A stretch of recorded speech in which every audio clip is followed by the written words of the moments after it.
स्वागत है आपका ज्ञानोदय पॉडकास्ट में। हाँ, और आज हम एक बहुत ही दिलचस्प किताब Ikigai the Japanese secret to a long and happy life पर बात करने वाले हैं। ये किताब, जैसा कि नाम से ही जाहिर है, जापान के ओकिनावा द्वीप के लोगों पर केंद्रित है, जो अपनी लंबी, सेहतमंद और खुशहाल जिंदगी के लिए जाने जाते हैं। और इसका राज अक्सर इकिगाई को माना जाता है, जिसका मतलब हुआ जीने की वजह या जीवन का उद्देश्य। बिल्कुल। और इसी इकिगाई की जो प्रकृति है, मतलब वो असल में है क्या, वही हमारे आज के विमर्श का कह सकते हैं केंद्र बिंदु है। क्या इकिगाई मूल रूप से एक व्यक्तिगत चीज़ है, एक आंतरिक खोज, मतलब अपनी जुनून, अपने हुनर, अपने जीवन के मायने समझने की एक बिल्कुल निजी यात्रा, या फिर क्या ये बाहरी चीज़ों पर ज़्यादा निर्भर करती है? जैसे ओकिनावा में हम देखते हैं वहाँ का मजबूत समाज, कम्युनिटी का सपोर्ट और एक खास तरह की जीवन शैली। तो यही सवाल है आज। और देखिए, मैं इस चर्चा में ये पक्ष रखूंगा कि इकिगाई को ना उसके बाहरी संदर्भ से अलग करके समझना मुश्किल है। खासकर ओकिनावा का जो अनूठा सामाजिक ढांचा है, वहाँ की जो आदतें हैं, उनसे अलग नहीं कर सकते। मेरे ख्याल में ये बाहरी चीजें सिर्फ मददगार नहीं हैं, बल्कि जरूरी हैं, अनिवार्य हैं। जबकि मेरा तर्क इसके ठीक उलट होगा। मैं ये मानकर चलूंगी कि इकिगाई का जो असली सार है, वो व्यक्ति की अपनी आंतरिक दुनिया में है। उसकी अपनी खोज, उसके अपने पैशन और जो अर्थ वो खुद बनाता है, उसमें है। हाँ, बाहरी चीजें मदद कर सकती हैं बिल्कुल, लेकिन फाउंडेशन तो, नींव तो अंदर ही रखी जाती है। देखिए, इकिगाई की जो परिभाषा किताब हमें बताती है, जीने का कारण, ये अपने आप में कितनी पर्सनल है ना? ये कुछ ऐसा है जिसे हर इंसान को अपने अंदर ही खोजना पड़ता है। किताब भी सेल्फ रिफ्लेक्शन, मतलब आत्मचिंतन पर बहुत जोर देती है। आप क्या करना पसंद करते हैं, किस चीज़ में आप अच्छे हैं, ये सवाल बाहरी दुनिया से नहीं आते, ये तो खुद से पूछने वाले सवाल हैं। तो पूरी प्रक्रिया एक तरह के इंटरनल डायलॉग से ही शुरू होती है। आप अपनी फीलिंग्स, अपनी एबिलिटीज़ को समझते हैं। हाँ, आपकी बात सही है कि शुरुआत अंदर से होती है, लेकिन क्या वो खोज अकेले में, मतलब बिना किसी बाहरी सहारे या कॉन्टेक्स्ट के पूरी हो सकती है? ओकिनावा का जो उदाहरण है, वो तो कुछ और ही दिखाता है, मुझे लगता है। लेकिन जरा सोचिए, किताब में लोगोथेरेपी का जिक्र आता है, जिसे विक्टर फ्रैंकल ने डेवलप किया था। उनका मेन आइडिया क्या था? यही कि इंसान की जो सबसे बड़ी ड्राइव है, प्रेरणा है, वो है जीवन में अर्थ खोजना। और ये अर्थ अंदर से आता है, मतलब बाहरी हालात कैसे भी हों, ये अंदर से आ सकता है। फ्रैंकल ने तो खुद कंसंट्रेशन कैंप्स की उन भयानक परिस्थितियों में भी जीवन का अर्थ ढूंढा था। ये कितना पावरफुल एग्जाम्पल है कि मीनिंग क्रिएशन एक इंटरनल प्रोसेस है, जो मुश्किल से मुश्किल बाहरी हालात में भी मुमकिन है। फिर फ्लो की बात है, मिहाई सिसिकेजेंट मिहाली की कॉन्सेप्ट, किसी काम में पूरी तरह डूब जाना जब चैलेंज और स्किल बिल्कुल मैच कर रहे हों। ये एक बहुत ही गहरी पर्सनल मेंटल स्टेट है। बाहरी दुनिया तो जैसे गायब ही हो जाती है उस वक्त। ये सब चीजें इकिगाई के आंतरिक पहलू की तरफ ही इशारा करती हैं। ये एक पर्सनल फिलॉसफी है। जब आप अपना पर्पस पा लेते हैं तो खुशी, संतुष्टि वो अपने आप आती है, वो बाहरी वैलिडेशन पर डिपेंड नहीं करती। और किताब के आखिरी में जो 10 नियम दिए हैं, उनमें से आखिरी नियम क्या है? अपने इकिगाई को फॉलो करें। ये बिल्कुल सीधा पर्सनल कमांड। नहीं, मैं लोगोथेरेपी या फ्लो की इम्पोर्टेंस को बिल्कुल नकार नहीं रहा हूँ। ये यकीनन बहुत शक्तिशाली आंतरिक अनुभव है, लेकिन मैं इससे थोड़ा अलग नज़रिए से देख रहा हूँ। देखिए, पूरी किताब का जो आधार है वो ओकिनावा का स्पेसिफिक कॉन्टेक्स्ट ही तो है। किताब की भूमिका और शुरू के चैप्टर्स में ही ये साफ है कि वहाँ की जो एक्स्ट्राऑर्डिनरी लॉन्ग लाइफ और खुशी है, उसका गहरा कनेक्शन उनकी खास सामाजिक आदतों और उनके माहौल से है। हम मुआई के असर को कैसे इग्नोर कर सकते हैं?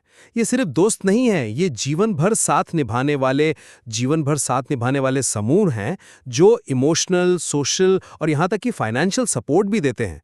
जैसा किताब बताती है, ये मुआई अकेलेपन को दूर करने और अपनेपन की भावना, सेंस ऑफ बिलोंगिंग को मजबूत करने में सेंट्रल रोल निभाते हैं। ये कोई एब्स्ट्रैक्ट इंटरनल फीलिंग नहीं है, ये एक ठोस बाहरी सामाजिक व्यवस्था है। मैं मानती हूँ कि सामाजिक संबंध महत्वपूर्ण हैं, बिल्कुल। कोई भी इंसान अकेले नहीं जी सकता। लेकिन यहाँ सवाल प्रायोरिटी का है। क्या ये मोआई जैसी संरचनाएं इकिगाई का कारण है? या ये उन लोगों का स्वाभाविक परिणाम है जिन्होंने अपना इकिगाई पा लिया है और इसीलिए वो सार्थक रिश्तों को वैल्यू देते हैं? मेरे विचार में ये दोनों हैं, कारण भी और उसे संभव बनाने वाले एनेबलर भी। ये कोई वन वे स्ट्रीट नहीं है। आप किताब में बताई गई कम्युनिटी प्रैक्टिसेस को देखिए, रोज का मिलना जुलना, साथ में खाना, त्योहार मनाना, हंसी मजाक करना। ये सिर्फ टाइम पास करने के तरीके नहीं है, ये वो ब्लू है, वो गोंद है जो कम्युनिटी को जोड़े रखता है और एक ऐसा माहौल बनाता है जहां हर व्यक्ति को लगता है कि वो किसी बड़ी चीज का हिस्सा है। और यही माहौल है जो इकिगाई को पनपने और टिके रहने में मदद करता है ना? फिर वो स्पेसिफिक लाइफस्टाइल फैक्टर्स हैं जैसे हारा हाचीबू, यानी पेट को सिर्फ 80% तक भरना, उनका डाइट जिसमें ताज़ी सब्जियां, फल, टोफू ज़्यादा हैं और मीट शुगर कम, और उनकी लगातार हल्की फुल्की फिजिकल एक्टिविटी, गार्डनिंग करना, वॉक करना, सुबह का वो ग्रुप एक्सरसाइज जिसे रेडियो ताइसो कहते हैं या ताइची। ये सब आदतें उनके सोशल और फिजिकल माहौल का हिस्सा हैं। यहाँ तक कि कभी रिटायर ना होने का जो कॉन्सेप्ट है, जैसा किताब में जिक्र है, वो सिर्फ एक पर्सनल चॉइस नहीं है, बल्कि वहाँ का एक तरह से सोशल नॉर्म बन गया है। लोग अपनी कैपेसिटी के हिसाब से कम्युनिटी में कंट्रीब्यूट करते रहते हैं। और हाँ, रेजिलियंस और वाबी साबी, मतलब इम्परफेक्शन में ब्यूटी देखना और उसे एक्सेप्ट करना, ये भी कम्युनिटी में रहकर सीखना और निभाना ज़्यादा आसान होता है। जब आप गिरते हैं तो आपको उठाने के लिए हाथ होते हैं। तो इन सब बाहरी फैक्टर्स के बिना क्या सिर्फ आंतरिक खोज हमें ओकिनावा जैसे नतीजे दे सकती है? मुझे तो शक है। आपने बाहरी कारकों का एक काफी मजबूत चित्र पेश किया है। चलिए इस बहस के पहले मुख्य बिंदु पर आते हैं। अर्थ का स्रोत कहाँ है? आपने सामाजिक भूमिकाओं और समुदाय की जरूरतों पर जोर दिया, लेकिन फिर लोगोथेरेपी और फ्लो जैसी अवधारणाओं का क्या करें? क्या वे ये नहीं दिखाते कि सबसे गहरी मीनिंग और सैटिस्फैक्शन अक्सर अंदरूनी अनुभवों से आती है? जब कोई आर्टिस्ट अपनी कला में पूरी तरह खो जाता है या कोई साइंटिस्ट किसी प्रॉब्लम को सॉल्व करने में लीन हो जाता है, तो क्या उसे उस पल में बाहरी कम्युनिटी की फौरन जरूरत होती है? उस फ्लो की अवस्था में तो, जैसे मैंने कहा, समय और आसपास का पता ही नहीं चलता। ये अनुभव तो व्यक्ति और उसके काम के बीच का एक बहुत ही प्राइवेट रिश्ता लगता है। मैं फिर कहूंगा, मैं इन आंतरिक अवस्थाओं की वैल्यू को कम नहीं आंक रहा हूं, वो बिल्कुल महत्वपूर्ण हैं। लेकिन ओकिनावा का मॉडल हमें ये दिखाता है कि ये आंतरिक अवस्थाएं अक्सर एक सपोर्टिव सोशल कॉन्टेक्स्ट में ही ज़्यादा आसानी से पनपती हैं। उनकी रोज़मर्रा की बातचीत, उनके जो शेयर्ड पर्पसेस हैं, एक दूसरे की मदद करने की जो टेंडेंसी है, ये सब बाहरी एक्टिविटीज़ हैं जो अंदरूनी संतुष्टि को नर्चर करती हैं, सींचती हैं। आप सोचिए, अगर किसी के पास एक बहुत बढ़िया आंतरिक उद्देश्य है, लेकिन उसे एक्सप्रेस करने, शेयर करने या उसके जरिए दूसरों की मदद करने के लिए कोई सपोर्टिव कम्युनिटी नहीं है, तो क्या वो उद्देश्य उतना ही असरदार और लाइफ गिविंग होगा? क्या अकेले में फ्लो पाना उतना ही आसान और सस्टेनेबल है जितना कि किसी साझा लक्ष्य पर काम कर रहे ग्रुप के साथ? शायद नहीं। और याद रखिए, इकिगाई के 4 सर्कल्स का जो वेन डायग्राम किताब में अक्सर आता है, उसमें एक सर्कल है दुनिया को क्या चाहिए। ये साफ तौर पर एक बाहरी फैक्टर है। ये आपके इंटरनल टैलेंट्स और पैशन को बाहरी दुनिया की जरूरतों से जोड़ता है। ये एक पुल है और पुल को तो दोनों किनारों पर टिकना होता है ना। मैं सहमत हूँ कि दुनिया को क्या चाहिए एक बाहरी विचार है, लेकिन उसे पहचानना, ये समझना कि आपकी कौन सी प्रतिभा या स्किल उस ज़रूरत को पूरा कर सकती है और फिर उस पर काम करने का फैसला लेना, ये सब तो आखिरकार व्यक्तिगत कोशिश और चुनाव ही हैं। दुनिया आपको थाली में रखकर ये बताने नहीं आएगी कि उसे आपसे क्या चाहिए। ये आपको अपनी आंतरिक समझ और बाहरी ऑब्जर्वेशन के जरिए खोजना होगा। तो यहाँ भी इनिशिएटिव तो अंदर से ही आता है। ठीक है, चलिए अब दूसरे पॉइंट पर आते हैं, आदतों और माहौल की भूमिका। आपने पहले कहा कि इकिगाई यानी आंतरिक प्रेरणा अच्छी आदतों की तरफ ले जाती है, लेकिन क्या इसका उल्टा भी उतना ही सच नहीं हो सकता? क्या ओकिनावा में ये खास आदतें जैसे उनका खाना पीना, उनके मुआई, उनकी लगातार फिजिकल एक्टिविटी एक ऐसा माहौल या ऐसी स्थितियां बनाती हैं जिनमें इकिगाई का आइडिया पनप सकता है और टिका रह सकता है? हारा हाचीबू या नियमित सामाजिक मेलजोल सिर्फ नतीजे नहीं हैं, ये एक ऐसी लाइफस्टाइल के बेसिक बिल्डिंग ब्लॉक्स हैं जो ओवरऑल हेल्थ, मेंटल, फिजिकल और सोशल को बढ़ावा देती हैं। और एक स्वस्थ, संतुलित जीवन जीने वाले इंसान के लिए अपने उद्देश्य को खोजना और उस पर टिके रहना शायद ज़्यादा आसान हो। क्या ये आदतें इकिगाई के लिए एक फर्टाइल ग्राउंड, एक उपजाऊ जमीन तैयार नहीं करती? ये एक दिलचस्प नजरिया है जिसे हम पहले मुर्गी आई या अंडा वाली पहेली कह सकते हैं। आप कह रहे हैं कि जमीन अच्छी होगी तो बीज पनपेगा। मैं कह रही हूं कि बीज यानी आंतरिक उद्देश्य में ही पनपने की ताकत होती है, जमीन चाहे जैसी भी हो। हालांकि अच्छी जमीन निश्चित रूप से मदद करती है। मेरा जोर इस बात पर है कि इंटरनल मोटिवेशन प्राइमरी है। अगर किसी इंसान के अंदर जीने की कोई वजह ही ना हो, कोई जुनून या सार्थकता की फीलिंग ना हो, तो वो क्यों डिसिप्लिन में रहकर हेल्दी खाना खाएगा या रोज सुबह एक्सरसाइज के लिए उठेगा? बाहरी आदतें थोपी जा सकती हैं, लेकिन बिना अंदरूनी कमिटमेंट के वे टिकेंगी नहीं। इकिगाई, वो अंदर की स्पार्क ही व्यक्ति को उन आदतों को अपनाने और बनाए रखने के लिए मोटिवेट करती हैं जो उसके उद्देश्य को सपोर्ट करती हैं। पर्पस ही मोशन और एंगेजमेंट को जन्म देता है, न कि इसका उल्टा। ये आदतें इकिगाई के रथ के पहिए हो सकती हैं, जरूरी पहिए, लेकिन इंजन तो अंदर ही है। ज्ञानोदय पॉडकास्ट के हमारे श्रोता भी इस पर सोच सकते हैं कि उनकी अपनी जिंदगी में प्रेरणा पहले आती है या आदतें उसे संभव बनाती हैं। मैं समझ रहा हूं कि आप आंतरिक प्रेरणा को ड्राइविंग फोर्स मान रही हैं, लेकिन ओकिनावा का उदाहरण ये भी दिखाता है कि ये आदतें सिर्फ पर्सनल डिसिप्लिन का मामला नहीं है। ये वहां की संस्कृति में इतनी गहराई तक रची बसी हैं कि वे लगभग ऑटोमेटिक हो जाती हैं। जब आपके आसपास सभी लोग वैसा ही जी रहे हों तो उसे अपनाना आसान हो जाता है। ये सिर्फ व्यक्तिगत इच्छा शक्ति, विल पावर की बात नहीं रह जाती, ये सोशल एक्सपेक्टेशन और सपोर्ट का भी मामला बन जाता है। शायद यह कहना ज्यादा सही होगा कि आंतरिक प्रेरणा और बाहरी माहौल एक दूसरे को लगातार असर डालते हैं और मजबूत करते रहते हैं। ये आपसी प्रभाव वाली बात हमें हमारे तीसरे और शायद आखिरी मुख्य बिंदु पर लाती है, यूनिवर्सैलिटी बनाम स्पेसिफिसिटी।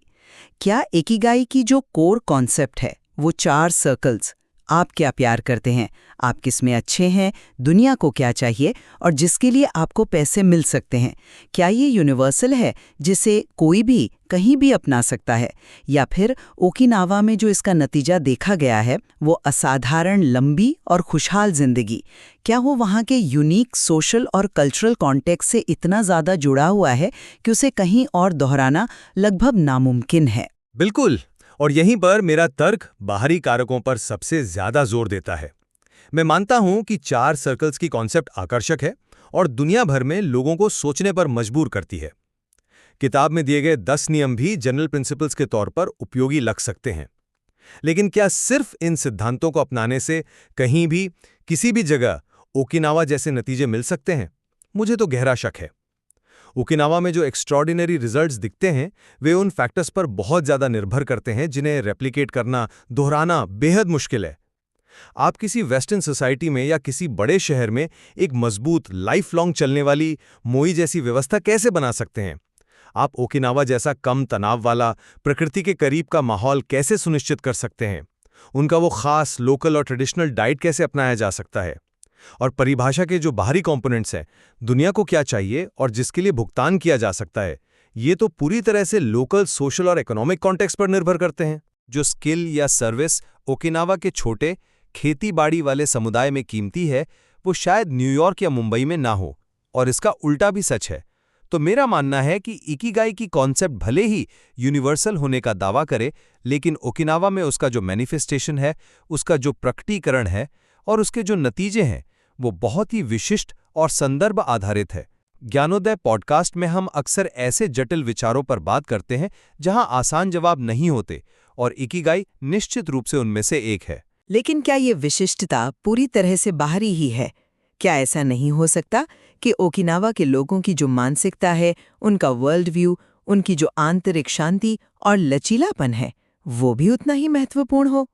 हो सकता है कि वाबी साबी जैसी अवधारणा सिर्फ बाहरी चीजों पर लागू न होती हो, बल्कि जीवन के उतार चढ़ाव को स्वीकार करने की उनकी अंदरूनी क्षमता का भी प्रतीक हो। क्या ये संभव नहीं कि उनकी आंतरिक मजबूती ही उन्हें उन बाहरी संरचनाओं जैसे मुआई को बनाने और बनाए रखने में मदद करती हो? अगर ऐसा है तो फिर आंतरिक कारक एक बार फिर महत्वपूर्ण हो जाते हैं। सिद्धांत यूनिवर्सल हो सकते हैं, उनका एप्लीकेशन लोकल हो सकता है, लेकिन उनके पीछे की मोटिवेशन और क्षमता तो व्यक्ति के अंदर ही होती है ना? कहीं भी कोई व्यक्ति सेल्फ रिफ्लेक्शन करके अपने पैशन और टैलेंट को पहचान सकता है और दुनिया में योगदान करने का तरीका खोज सकता है, भले ही नतीजे ओकिनावा जितने ड्रामेटिक ना हो। तो अगर हम अपनी इस चर्चा को समेटें, मेरा पक्ष यही रहा है कि इकिगाई की जड़ें व्यक्ति की आंतरिक दुनिया में गहरी हैं। ये अर्थ, जुनून और फ्लो की व्यक्तिगत खोज से उपजता है। ये एक तरह का इंटरनल कंपास है जो जीवन को दिशा और सार्थकता देता है। बाहरी परिस्थितियां इस सफर में मददगार या रुकावट बन सकती हैं, बिल्कुल, लेकिन जो मूल प्रेरणा है वो अंदर से ही आती है। और मेरा नजरिया इसके थोड़ा विपरीत रहा है। मैंने ये तर्क दिया कि हाँ, आंतरिक तत्व जरूर मौजूद हैं, लेकिन इकिगाई जैसा कि हम उसे ओकिनावा में देखते हैं, उसे उसके बाहरी सामाजिक, सांस्कृतिक और पर्यावरणीय कारकों से अलग करके नहीं समझा जा सकता। मजबूत कम्युनिटी बॉन्ड्स, खास लाइफस्टाइल आदतें और सामाजिक नॉर्म्स ये सिर्फ नतीजे नहीं हैं, बल्कि वे जरूरी शर्तें और सपोर्ट स्ट्रक्चर्स हैं जो इकिगाई को संभव और टिकाऊ बनाती हैं। हाँ, ये तो साफ है कि हम इस बात पर पूरी तरह एकमत नहीं हैं कि इकिगाई के बनने में आंतरिक या बाहरी कारकों में से किसका वजन ज्यादा है। लेकिन शायद हम इस बात पर सहमत हो सकते हैं कि इकिगाई की एक पूरी समझ के लिए इन दोनों के बीच जो जटिल रिश्ता है, जो इंटरकनेक्शन है, उस पर विचार करना जरूरी है। ओकिनावा का मॉडल शायद इसीलिए इतना लुभावना है क्योंकि वो दिखाता है कि कैसे आंतरिक उद्देश्य और बाहरी समर्थन मिलकर एक असाधारण रूप से सार्थक और लंबा जीवन बना सकते हैं। और इस किताब में निश्चित रूप से और भी बहुत कुछ है जिस पर सोचा जा सकता है, मनन किया जा सकता है। ज्ञानोदय पॉडकास्ट सुनने के लिए धन्यवाद। अगर आपको ये चर्चा ज्ञानवर्धक लगी हो तो इसे लाइक, शेयर और सब्सक्राइब जरूर करें। कमेंट में बताइए कि इस चर्चा का कौन सा हिस्सा आपको सबसे ज्यादा सोचने पर मजबूर कर गया। और हाँ, हमें ये भी बताइए कि आप अगली बार किस किताब या किस विषय पर चर्चा सुनना चाहेंगे।